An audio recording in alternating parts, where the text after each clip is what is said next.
¿Qué tal, amigas y amigos? Bienvenidos a una emisión más de Memorias o Desmemorias del Padre José. Y hoy le voy a pedir que nos cuente si en algún momento él ha tenido, ¿cómo le diré? Si tendría, si ha tenido miedo en la vida. Porque yo creo que todos hemos tenido alguna vez miedo y hasta el corazón nos hace, oh, pumba, pumba, pumba, pumba, ¿verdad? Hola, Padre José. Hola, ¿cómo estás, Peperucho? Yo bien. ¿Y usted? Yo estoy bien. Así que, bueno, gracias por la introducción y sí, vamos a hablar de este tema del miedo que es importante en la vida y que yo creo que todos en algún momento lo hemos tenido. Así que gracias por la introducción, pero pues ahora te toca irte ¿a dónde? Al cajón. Pues sí, al cajón, porque si no, no puedo concentrarme. Así que quédate aquí, tranquilito en tu cajón, y yo le doy las gracias a las personas que han estado siguiendo esta serie. Y me da mucho gusto incluso que algunas personas me dicen, Padre, yo pongo el video y como no tiene tantas imágenes, me pongo a hacer el aseo, estoy barriendo, trapeando, lavando los platos y usted me está haciendo compañía. Bueno, pues qué bueno, ya con el hecho de hacerle compañía a alguien, ya me siento contento. Y bueno, hablando del tema del miedo, este va a tener que ver con algunas imágenes que encontré en mi libro, en mi álbum de fotografías. Curiosamente, en este tiempo ya estoy rompiendo todas las fotografías, voy contándoles algo de lo que sucedió, lo que presentan estas fotografías, pero ¿para qué guardarlas? Se van convirtiendo de repente en cosas que ya no tienen sentido y yo creo que lo más importante es conservar el recuerdo de esos momentos. Y aquí van a ver ustedes, más adelante les voy a presentar una imagen donde estoy bailando con una alemana. Estamos bailando una polka alemana. Aquí yo estoy bailando después el jarabe tapatío. Y esta es una fotografía muy importante porque es la fábrica Mercedes-Benz. ¡Ah, caray! ¿Y qué tiene que ver la fábrica Mercedes-Benz con Roma, con mis estudios? Bueno, les recuerdo que el Colegio Mexicano, un lugar donde estudiamos cerca de 100 sacerdotes enviados por todos los obispos del país, está abierto durante el tiempo de clases que va más o menos de octubre hasta junio. Por lo tanto, julio, agosto y septiembre es una época en que el colegio tiene que cerrar.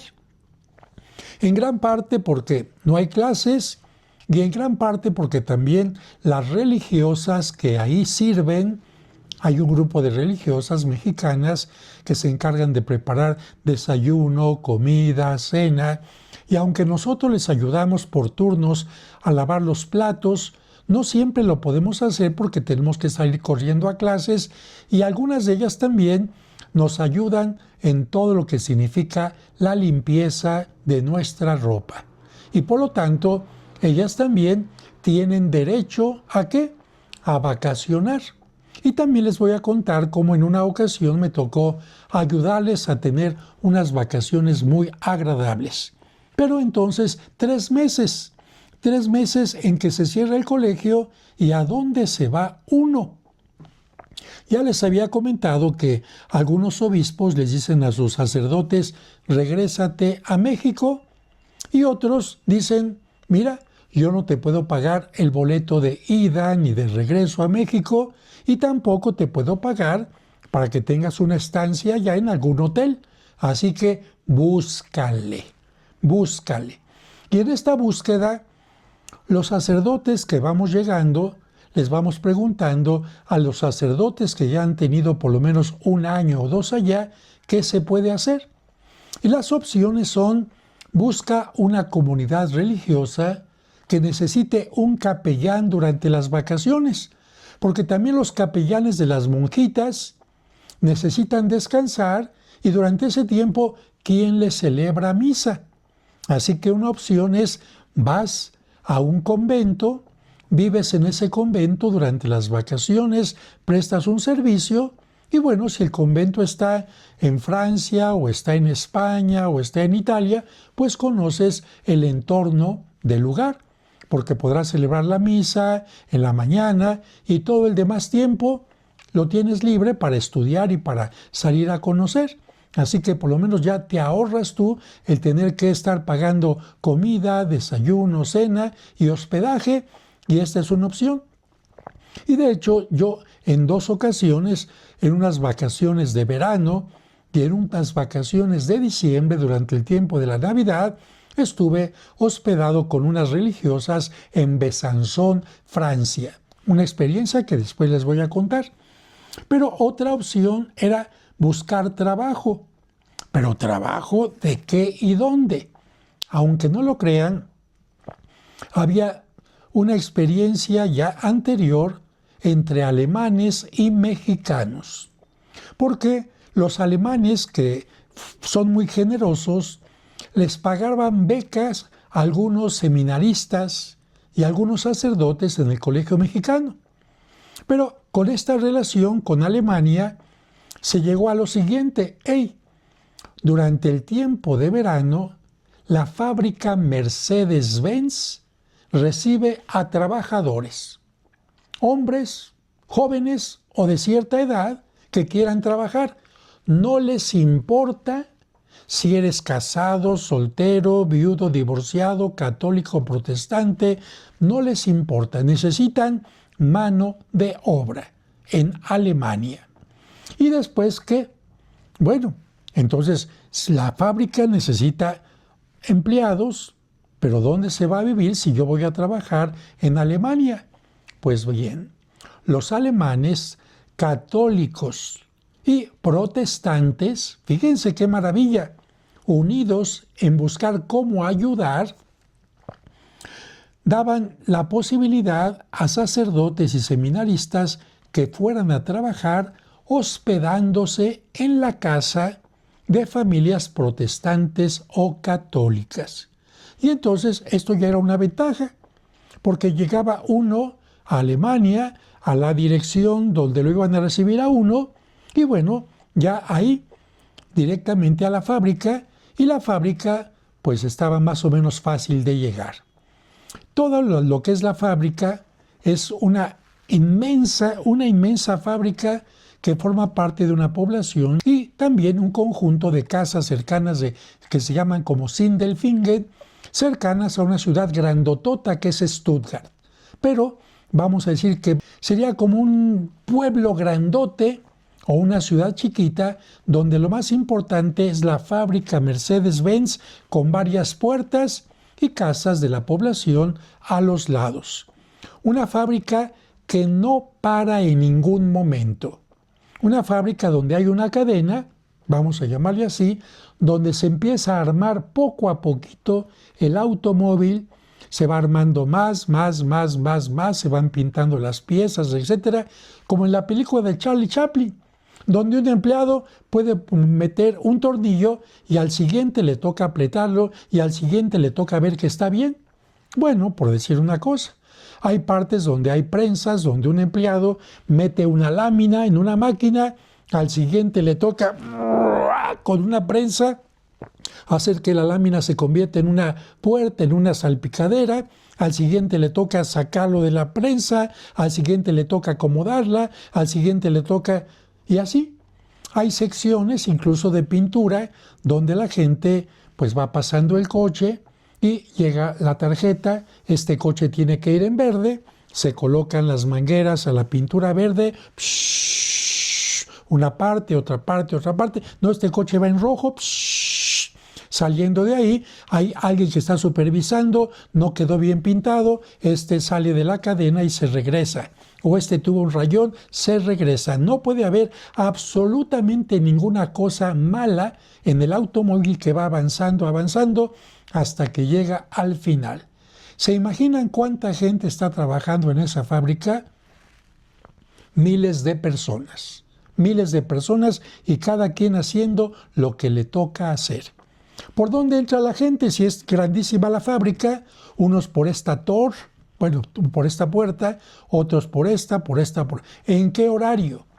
Hay 3 turnos, horario de la mañana, temprano apenas acaba de salir el sol, otro horario hacia mediodía y otro horario en la madrugada. Y los trabajadores nos tenemos que ir turnando. Cada determinadas semanas cambias de horario y así todo el mundo va teniendo distintos horarios. Pero lo importante es llegar siempre puntualísimo y hacer lo que le toca a uno hacer. Bueno, ¿y cuál es el resultado? Una gran cantidad de dinero, porque en ese tiempo pagaban en marcos, ahora ya tenemos una moneda universal en Europa.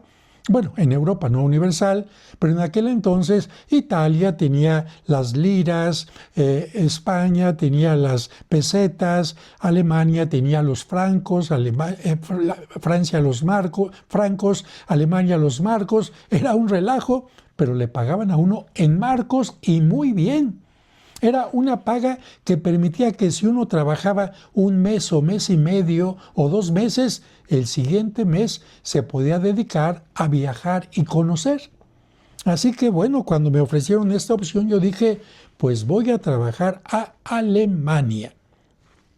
Y ya escribe uno con las casas con las que va uno a llegar y con una cierta traducción, porque había una persona, la señora Sperling, que hablaba perfectamente el español ella, y ella nos comunicaba y nos decía, te toca ir acá, vas a tomar el tren de Roma hacia Stuttgart, después cambias de tren y aquí te vamos a estar esperando y te vamos a llevar a tu casa. Pues así parecía más o menos fácil, ¿no? Acompañadito y todo, porque Alemania yo no conozco, y después extender letreros en alemán, pues tampoco. Por lo tanto, tenía una parte fácil, pero una parte un poco más complicada. Y con esto de los nervios, yo le pregunté a un compañero que se llamaba Guadalupe, de Zacatecas, aquí estoy con él, este muchacho pillín, ya había estado trabajando, y le dije, oye, yo tengo un poco de nervios, ¿cómo es esto de Alemania? Y me dijo, mira, no te preocupes la verdad, porque la primera semana llegas y no entiendes nada. Pero la segunda ya todo cambia, porque te acostumbras. Y yo le dije, ya empiezo a entender. Me dijo, no, te acostumbras a no entender nada. Imagínense qué ánimos, te acostumbras a no entender nada. Y me decía, imagínate, vas a aprender alemán, con lo difícil que es esa lengua, con sus declinaciones y todo, en unos cuantos días. No. El alemán no tiene tanta cercanía con el español como el francés o el italiano. Es algo totalmente distinto y ciertamente vas a aprenderte algunas palabras como Guten Morgen en la mañana, Guten Tag en la tarde, Ist in su Hause para preguntar alguna cosa, la vía, la cerveza, pero hablar en alemán, no. Pero con esta ventaja de la señora que hablaba un poquito español, uno se animaba. Pero algo importante, lo que me dijo este compañero, mira, en la fábrica vas a entrar y el primer día te van a decir qué es lo que tienes que hacer. Apretar este botón, darle vuelta a esta manija, meter esta pieza, fijarte en tal cosa, colocar la manguera de la pintura, y eso lo vas a hacer todo el día y todos los días que te tocan. No te van a cambiar en lo que vas a tener que hacer, a menos que tú lo pidas. Porque a mí, por ejemplo, una semana me tocó las prensas y mis pobres brazos de estar... Porque aunque la prensa formaba la pieza con la lámina, sí había que estar haciendo un esfuerzo fuerte. Y entonces yo pedí, porque sí era muy pesado, yo no tenía esta posibilidad, que me cambiaran, y me cambiaron al departamento de pintura, que era más cómodo, conectar la manguera, los colores, y eso sí, también cada determinado tiempo, 30 minutos más o menos, salirte y tomar leche para que no te contamines con la pintura y volver a regresar. Bueno, un trabajo sumamente interesante, pero con la fortuna de que salía uno con una ayuda económica muy importante. Y viene aquí el tema del miedo. Llega finalmente el día que hay que viajar a Alemania. Bien, ya compramos el boleto, salir a la estación de Termini de Roma para subirse al tren y ya desde ahí empieza el nervio, porque va uno solo. Y en el tren viene la idea de que hay unos trenes que de repente dicen, esta parte del tren va a continuar a tal ciudad, pero esta parte del tren se va a desprender y va a continuar para otra en una determinada estación. Entonces ya desde que se sube uno al tren, caray, voy en la parte correcta del tren. Y también con la maleta y cuando uno va al baño en el tren, no me puedo llevar la maleta, tengo que ir rápido, en fin, porque uno no conoce a nadie en el tren y uno puede tener miedo de que le roben y cada rato tocándose aquí que lleve uno el pasaporte, que no haya ningún problema y tocándose la cartera.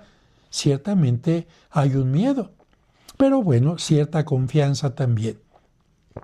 Ya llegando allá, pues llegué en la noche, ya era oscuro, con también la angustia, ojalá que me estén esperando, y cambié de estación de Stuttgart a Böblingen y finalmente en la estación de Böblingen me estaban esperando y me saludan y me dicen te vamos a llevar a la casa donde te toca.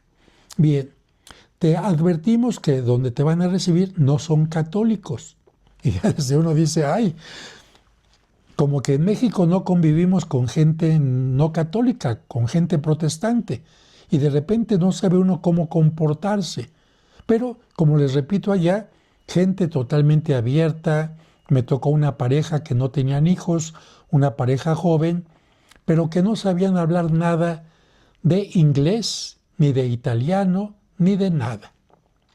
Simplemente una pareja que hablaba únicamente alemán. Y aquí empieza un problema porque desde que lo reciben a uno, pues ellos te dicen willkommen, quién sabe qué, y tú gracias, Dankeschön, Dankeschön. Muy bien, ¿y después de eso qué? Entonces empieza uno con el maravilloso mundo de las señas, que si no existieran las señas, ¿cómo se comunicaría uno? Uno tiene que sacar toda la creatividad para que una seña sea lo más claro posible. Y claro, entonces me reciben, me llevan a la casa, ya me dicen, ven, me señalan, este es tu cuarto, ven, aquí está el baño, ven, aquí están las toallas, aquí está la cocina, aquí está el refrigerador, etc. Y de repente sentarnos a cenar. Imagínense sentarse a cenar con una persona que no habla el idioma. Pues solamente reírse,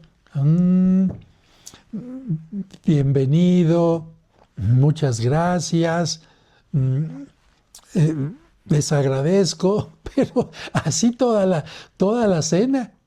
Y bueno, con las instrucciones que me dejó la persona que hablaba español, levantarse al día siguiente a las 5:30 para estar en la fábrica antes de las 7 de la mañana que comenzaba ya el turno.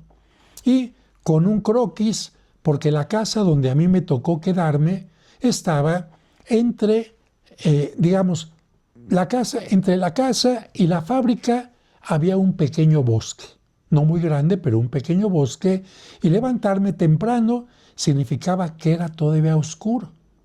Aquel bosque tenía caminitos con cierta indicación, pero imagínense a alguien que no ha caminado por un bosque solo durante un tiempo en que todavía está oscuro, con la inseguridad de si me equivoco de caminito y con el miedo de si llego tarde. Ahí empiezan las angustias. De tal manera que no pude dormir muy bien. Al día siguiente me levanté, traté de no despertar a la familia, tomé la leche que me habían dado, un pan y no me acuerdo, un sándwich como con carnes frías, porque allá comen muchas carnes frías, y ahí vamos por el bosque. Y les confieso que cuando iba caminando por el bosque, pues uno no se imagina si hay gente asaltante o no. Ya después uno descubre allá que los caminos son muy seguros. Pero con lo que uno ha visto en películas, hasta de lobo, hasta de no sé qué, pues sí empieza uno a caminar y ver que no hay nadie y caminar entre los árboles en lo oscuro y va amaneciendo poco a poquito, etcétera, sí da un poco de miedo. Y uno tiene que ir dominando a la mente diciendo todo va a estar bien. Porque si deja uno que la mente se llene de miedo, se llene de angustia, se llene de muchas cosas, entonces ya no está bien. Y uno tiene que aprender, y esa es parte importante de la experiencia, aprender a dominar la mente y aprender a dominar los miedos. Ya nos está contando. Sí, efectivamente. Aprender a dominar los miedos para llegar a ese lugar. Y cuando llega uno y se acerca el encargado de recibir a los nuevos, nos explica, no en español, pero con el mundo de las señas, ven tú, este botón, ponerte el uniforme, y al final del día, cuando era necesario, era obligatorio ducharse en la fábrica, duchas generales, y ahí encontraba uno todo tipo de nacionalidades en la fábrica. Españoles, franceses, griegos, turcos, rusos, y bueno, todo el mundo haciendo lo que le tocaba hacer de la mejor manera. Y tuve un compañero que medio hablaba el italiano, él era turco, y cuando me preguntó a qué me dedicaba yo preferí no decir ser sacerdote, porque decir ser sacerdote, para muchos que habían estado allá decían, yo dije que era sacerdote y después ya nadie me habló, no me tenían confianza. Y entonces cuando me preguntaron, ¿y tú qué eres? Yo dije, soy sociólogo. Pero la persona, el turco que convivía conmigo, que estábamos en la misma área, entendió que era sexólogo. Y entonces de repente ese primer día en el descanso, porque hay un descanso para comer alguna torta, alguna cosita, incluso hay un área de descanso donde hay máquinas para el café, máquinas para sacar alguna otra cosa de comer, donde también uno como nuevo pues tiene experiencias negativas. Un compañero mío llegó a la máquina de café, le puso las monedas, le apretó, pero no se dio cuenta que había que poner antes el vaso. Entonces le apretó, salió el café, pero no tenía vaso, pues ya cuando le puso el vaso ya le quedó un poquitito de café. Pero bueno, va aprendiendo uno. Y este compañero, cada vez que teníamos descanso, me decía, es que tengo problemas con mi esposa en esto, y tú que eres sexólogo, dime, eres experto en sexo, ¿cómo le hago aquí y acá? Y bueno, hasta que yo le tuve que explicar, no. Ya me había explicado varias cosas de su pareja y todo, y yo dije, qué complicada es la relación de pareja en la relación sexual. Pero le dije, mira, yo no soy sexólogo, soy sociólogo, lo que significa ayudar a que en la sociedad haya buenas relaciones entre las personas, no haya injusticia, etc. Y bueno, interesante esta experiencia, que ahora les cuento con un poquito de así como de alegría, pero la verdad sí había mucho miedo. Y si fracaso, y si no hago bien las cosas, y si de repente toda la cadena que va bien por mi culpa se tiene que detener, nunca se detiene, solamente para una emergencia había botones para detener la cadena, pero todos los miles que estaban en la cadena decían, ¿quién hizo algo mal para que se detenga la cadena? ¿O qué pasó? ¿Un accidente o qué? Y yo no quería ser esa persona. Entonces, todo el mundo ciertamente bien concentrados en lo que tenían que hacer, pero evidentemente, ¿quién estaba aquí? El miedo, el temor a equivocarse, el temor a hacer las cosas mal y muchas cosas más. Y cuando yo hablo de esto, les comento a la gente también cuando me preguntan, oiga padre, Y no le da miedo cuando sale a cámara, no le dio miedo cuando transmitió desde el Vaticano con Javier Alatorre. Claro, claro. El temor de alguna manera nos ayuda a poner más atención en algo. De hecho, el temor de hacer algo mal hace que entremos en un estrés. Y el estrés es esta fuerza que nos hace a estar atentos, a resolver de la mejor manera, a estar buscando siempre lo más creativo. Bendito sea el estrés que nos sirve para eso. Lo malo es que cuando está uno todo el tiempo con estrés, ahí sí ya no es bueno. Pero entonces le decía, claro que me da miedo. Sin embargo, uno tiene que pensar más en su fortaleza que en su debilidad. Uno tiene que pensar que si hay un error, siempre, generalmente hay forma de corregir. Hay forma de hacer las cosas mejor y preguntando, uno puede hacer las cosas siempre bien. Lo peor de todo es dejarse llevar por el temor, por el miedo. Y siempre les cuento esta historia de Perseo, creo que ya se las conté a ustedes, y Medusa. Medusa era este monstruo espantoso con las serpientes en la cabeza, que estaba tan feo, tan terrible este monstruo, esta górgona, que cuando alguien la veía se quedaba paralizado, se convertía en piedra. Y esto los griegos quieren decir que cuando una persona tiene miedo, no toma decisiones. Ante el miedo a fracasar, ante el miedo a hacer las cosas mal, ante el miedo a no saber cuál es la mejor opción, mucha gente se queda así y no avanza. ¿Y qué es lo que hace Perseo? Perseo domina su miedo. En lugar de ver directamente a la górgona, la ve a través del reflejo de su escudo y la mata.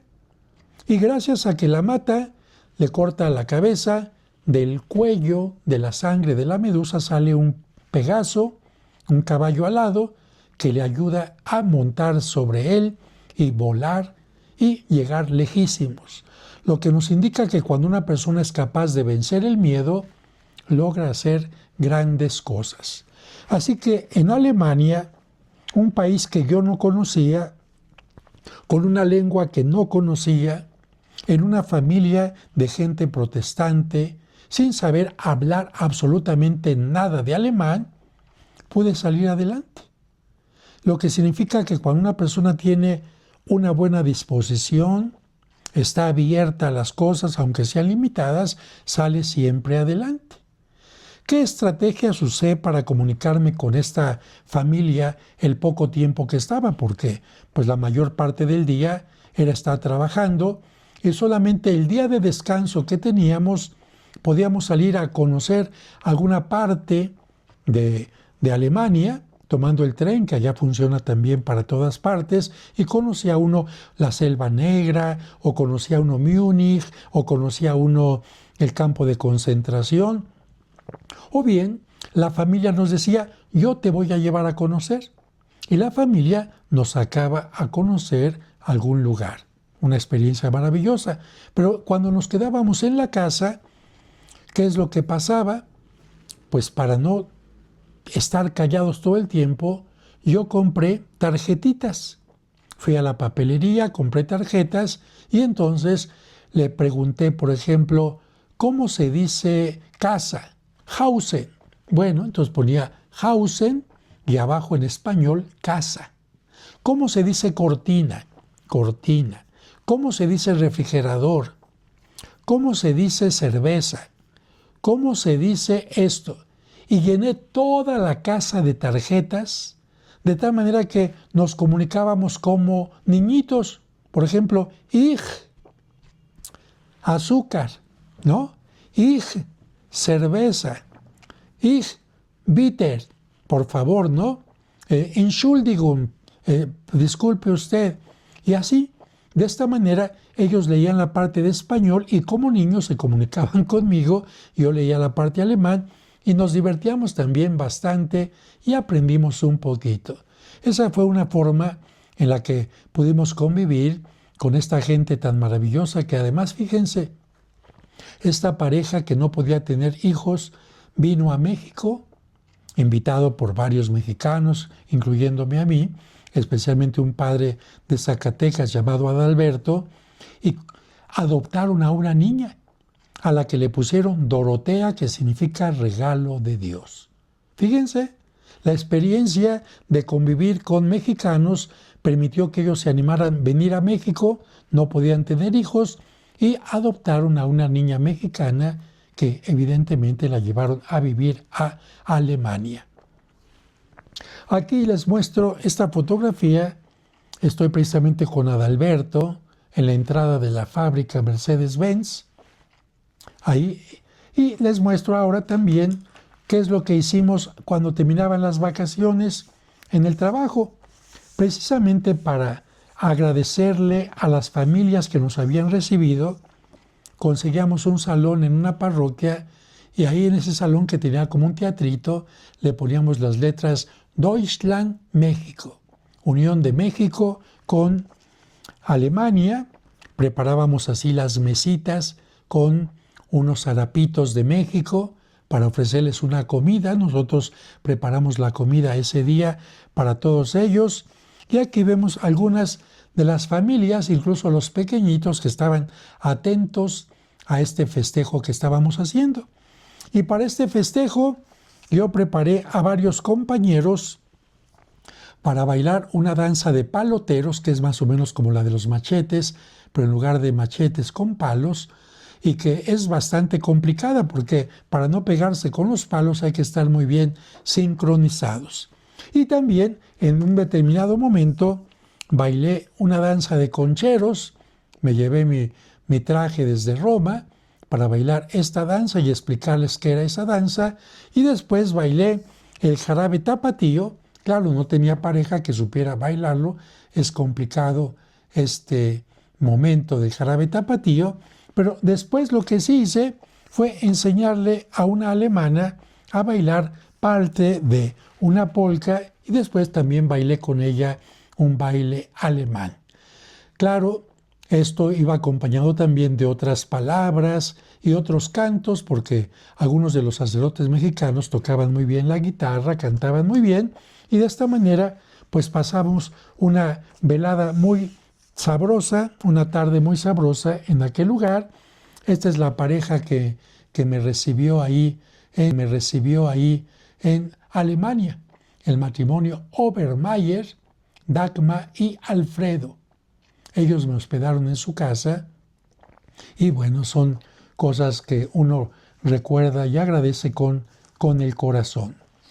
La experiencia de pasar por las noches, madrugadas en aquel bosque, siempre me hacía sentir lo mismo, siempre. Pero, ¿qué hacía? Que mis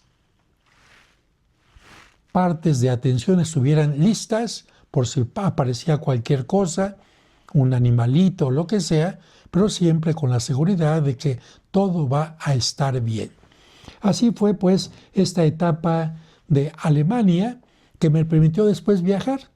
Ya habiendo estado en Alemania, entonces ya pude tomar un tren para una parte que me interesaba mucho, que era para mis clases sobre arte, para poder visitar, que eran los castillos del Valle de la Loire, empezando por el castillo donde murió Leonardo da Vinci, porque Leonardo da Vinci, aunque era italiano, al final de su vida fue a vivir con una persona francesa. Algunos dicen que era su amante, hombre. Esas son de las leyendas negras que se mencionan, pero Leonardo da Vinci fue a vivir allá y de hecho ayudó a construir uno de los castillos más famosos. ¿Cómo visité ese lugar? Bueno, en primer lugar, empezándolo en Tours, la ciudad de Tours, tan importante para la historia de Francia, porque ahí gobernó uno de los santos más importantes que ustedes conocen, que le llaman San Martín Caballero, un hombre que había crecido en esta parte, se me fue ahorita el nombre, hijo de militares en Hungría, hijo de militares romanos, cuando Roma había llegado hasta allá, y cuando su papá se retiró tenía el derecho de convertir a su hijo en militar, le pagaban muy bien a los militares y por lo tanto era militar y por eso se le representa como soldado romano. Pero ya de adulto, él escuchó a los cristianos y se convirtió al cristianismo. Y cuando se convirtió al cristianismo, algo se le quedó muy grabado. Un cristiano no puede dar menos de lo que puede, de lo que tiene, ni tampoco tiene que dar más de lo que puede o tiene. Creo que es una enseñanza muy clara. Aunque quieras dar más, si no tienes, pues no tienes la obligación de hacerlo. Pero si tienes y puedes darlo, no des menos de lo que tienes. Bien, bajo este pensamiento, en una ocasión que él iba llegando a la ciudad de Amiens, en Francia, vio a una persona casi desnuda en medio del frío del invierno y quiso darle algo, pero pensó, ¿qué le puedo dar? Estoy vestido con el uniforme del ejército romano. Este uniforme no es mío. Las botas no son mías. El casco no es mío. Pero hay algo que sí, una parte es mía y otra parte no. La capa que usaban los soldados romanos, de acuerdo a cierta información, tenía que ser pagada la mitad por el soldado y la otra mitad la pagaba el ejército. Por lo tanto, San Martín Caballero dice, le voy a dar la parte que sí es mía. La parte que no es mía no se la puedo dar. Y entonces se quitó la capa, la cortó a la mitad y se la dio a aquella persona pensando en ir al lugar donde vivía él, cambiarse y regresar con algo de ropa para la persona indigente. Pero resulta que fue a donde vivía, donde estaba su cuartel, regresó a buscar al indigente, nunca lo encontró durante aquel día, aunque estuvo cabalgando, ya no lo vio. Pero en la noche tuvo un sueño donde Cristo se le apareció y le dijo, ese indigente al que tú ayudaste fui yo. Y esto es interesante porque San Martín Caballero después deja la parte militar y se dedica a Dios. Por su forma de ser, lo convirtieron en obispo y él cabalgaba con su caballo llevando a la gente alimento, ropa. Y cuando la gente lo recibía en su casa, colocaba después una herradura para decir, por aquí pasó San Martín Caballero. De tal manera que la herradura se convirtió después en un signo de bendición y para muchos en un signo de buena suerte. Porque incluso cuando murió San Martín Caballero, ponían una herradura para decir que el espíritu de San Martín llegue a mi casa y nunca me falte nada. Su nombre correcto, Martín de Tours, y la gente le empezó a llamar Martín Caballero. Pero me voy a lo más importante. Esta ciudad tenía un seminario. Cuando yo estaba en Alemania, le escribí a algunas religiosas y también al seminario, al obispo, para ver si me podían recibir en el seminario sabiendo que yo era sacerdote. Me llegó la respuesta rápido. Con mucho gusto, padre, puede llegar aquí al seminario de Tours. Aquí habrá quien lo reciba y no tendrá que pagar absolutamente nada. ¡Uy, qué bueno! Ya me salvé de gastar un poco de dinerito y eso lo puedo dedicar a comprar material para mis fotografías, etc. Pero aquí viene la sorpresa. Tomo el tren y llego a Tours, una ciudad grande, cuando ya está casi atardeciendo. Salgo de la estación de tren, pregunto dónde está el seminario, del otro lado del río. Muy bien, pero ¿en cuál parte? No en la moderna, sino en la más antigua.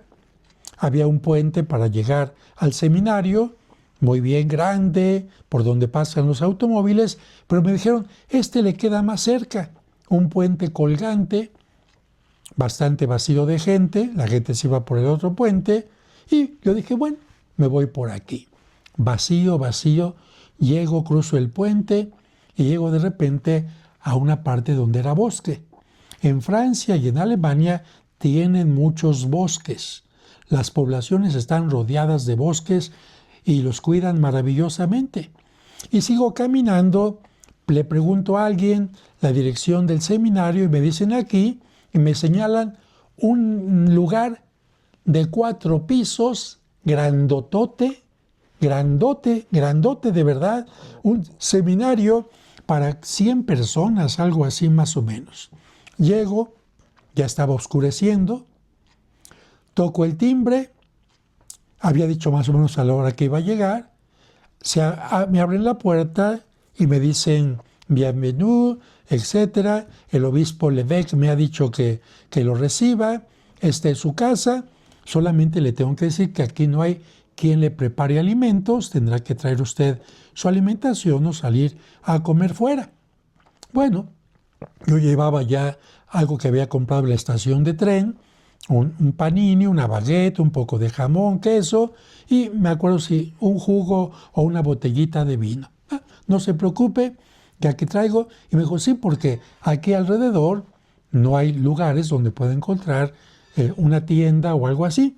Mañana temprano podrá encontrar algo. Muy bien. Y ya le dije, ¿en qué cuarto me quedo?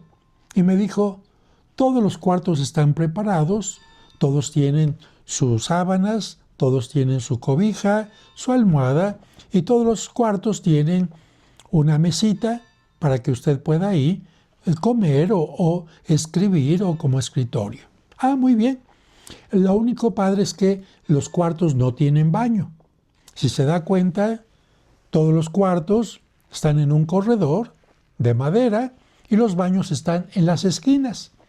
Más o menos en cada piso, no, yo creo que eran más de 100 cuartos, en cada piso había como 20 cuartos y en las esquinas y era también como cuadrado los baños. Muy bien, entonces ¿en cuál? En el que usted guste, padre, porque aquí no vive nadie. ¿Qué? Sí, padre.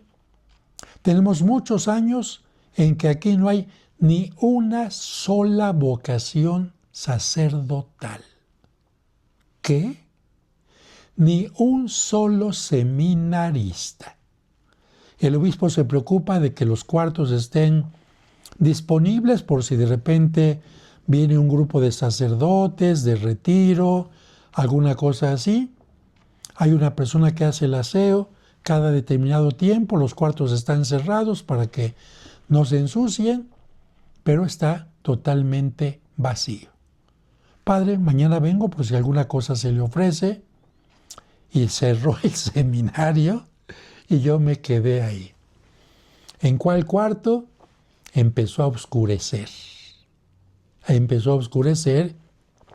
Subí al primer piso, al segundo, al tercero, todos los cuartos iguales. Y cuando iba caminando, pues una casa vieja, el crujir de la madera. Iba cruzando el pasillo y las puertas de una casa vieja. Y pues de repente ya dije, me voy a quedar por lo calientito a la mitad. Y dije, ay, pues aquí me voy a quedar. No tomé en cuenta estar cerca del baño. Me quedé ahí. Y la verdad, ya en la noche, imagínense todo oscuro, rodeado de un bosque, donde se oía a través de la ventana que tenía que cerrar porque había muchos moscos, pero aún así se oía el ruido del viento, algún búho por ahí, De repente por ahí el viento entraba una rendijita y otra vez la mente. ¿Qué harían ustedes en un cuarto de una casa vieja con muchos cuartos donde todo crujía en medio de la noche y en medio del bosque? Evidentemente que si la mente empieza y si se mete alguien y si se me aparece un muerto y quién sabe qué, porque ya ven que la mente es muy loca. O bien dominamos a la mente y decimos, estoy en un lugar seguro, no va a pasar nada, doy gracias a Dios de que he sido recibido, de que tengo una cama, de que tengo aquí una comidita, de que voy a conocer mañana, y entonces con este espíritu positivo, manejar a la mente. Aunque la mente de repente, oye, ya me dieron ganas de ir al baño. Ay, pero el baño está hasta la orilla y tengo que salir al pasillo. Ay. Y otra vez, la mente, a ver, mente. Vas a hacer que me llene de miedo, de inseguridad. Es que las maderas crujen. ¿Y qué? Es que aquella parte está oscura y para llegar hasta allá y encender tienes que pasar muchos metros. ¿Y qué? ¿No puedo caminar yo en la oscuridad? Y de hecho, fíjense, en los días siguientes dije, tengo que enseñarle a mi mente a estar tranquila. Y a partir de que atardecía, apagaba la luz de las escaleras y entonces así con la luz apagada subía y bajaba diciendo todo está bien. Con toda la casa oscura, incluso mi cuarto, apagaba para que mi mente dijera, mente, tienes que aprender a obedecer. Aunque esté todo oscuro, no va a aparecer nada. Porque a veces nuestra mente es así. Curiosamente, cuando hay luz, no se aparecen los muertos, ni los fantasmas, ni nada. Ah, pero cuando está oscuro, entonces sí. ¿Por qué? Si realmente un muerto se quisiera aparecer, se aparece de día o de noche, ¿no lo creen? Si alguien quiere espantar, espanta de día o de noche. En todo caso, los rateros, eso sí, lo harían de noche, pues porque la oscuridad les permite esconderse, pero en aquel lugar, ¿quién se iba a meter sabiendo que no había nada que robar? Así que de esta manera fui educando a mi voluntad y a mi mente y creo que la pasé muy bien. Y gracias a eso pude salir, alquilaba una bicicleta y me iba en la bicicleta. Se maneja muy bien la bicicleta ya, hay mucho respeto hacia los ciclistas. Llegaba a un castillo, compraba mi boleto, lo visitaba perfectamente, tomaba las fotografías, compraba mi baguette con queso, con jamón, un poquito de una botellita de vino, porque era más barato el vino que la Coca-Cola, un poco de agua, y así, conociendo Francia de una manera increíble. Pero de Francia les voy a contar más adelante el momento en que estuve con un cadáver y lo pude tocar. Una noche, yo solo, frente a un cadáver que pude tocar, pude levantar una tapa. Yo quise saber qué se sentía tocar ese cadáver. Levanté la tapa y lo toqué. ¿De qué cadáver se trata? Ya se los explicaré más adelante. Por ahora termino esta etapa simplemente de contarles esta experiencia maravillosa en Alemania que me abrió los ojos. Se puede convivir con gente de otro credo, aunque sean protestantes. Se puede convivir con gente aunque no puedas hablar mucho, pero teniendo una buena intención. Se puede aprender un oficio que quizás no conocía uno. Se puede uno comunicar con gente que a lo mejor al principio lo considera uno sexólogo, aclarando las cosas.